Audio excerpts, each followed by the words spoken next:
ہمارے خداوند یسوع کی انجیل مقدس لوکا کے مطابق اس کا 5واں باب 12 سے 16 آیات تک۔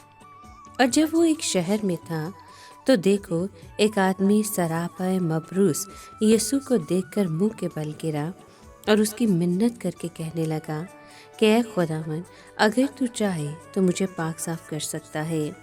اس نے ہاتھ بڑھا کر اسے چھوا اور کہا، میں چاہتا ہوں تو پاک صاف ہو جا، اور فوراً اس کا کوڑ جاتا رہا۔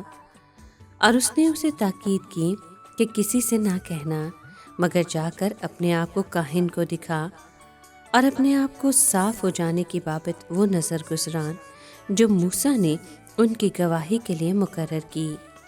اور اس کا چرچا زیادہ پھیلتا گیا اور بڑے بڑے ہجوم اس کے پاس جمع ہوا کرتے تھے تاکہ اس کی سنیں اور اپنی بیماریوں سے شفا پائیں، پر وہ ویران جگہوں میں الگ جا کر دعا کیا کرتا تھا۔ پاک کلام کے پڑھے اور سنے جانے پر خداوند کی برکت ہو، خدا کا شکر ہو۔ عزیز دوستو، آج کے کلام میں ہم سنتے ہیں کہ ایک شخص جو کوڑ سے بھرا ہوا تھا وہ مسیح کے پاس آتا ہے۔ اس کوڑی کا ایمان قابل تعریف ہے۔ اس نے کہا کہ اگر تو چاہے تو مجھے پاک صاف کر سکتا ہے۔ وہ دنیا میں کسی اور شخص سے یہ بات نہیں کہہ سکتا تھا، مگر اسے مسیح یسوع کی قدرت پر پورا اعتماد تھا۔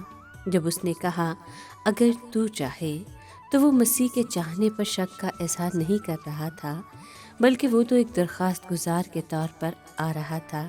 کسی کوڑی کو چھونا طبی لحاظ سے خطرناک اور مذہبی لحاظ سے ناپاک کرنے والا اور سماجی لحاظ سے ذلت امیز تھا، مگر نجات دہندہ پر کسی طرح کی ناپاکی کا اثر نہیں ہوا، بلکہ کوڑی کے بدن میں شفا یابی اور صحت مندی کا سیلاب ٹھاٹھے مارنے لگا۔ یہ شفا بتدریج نہیں ہوئی، بلکہ فوراً اس کا کوڑ جاتا رہا۔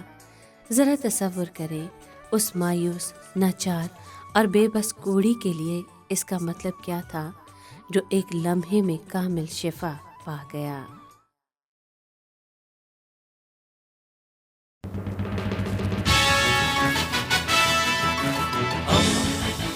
دوستی کا پیمبر، ریڈیو ویریتاس ایشیا۔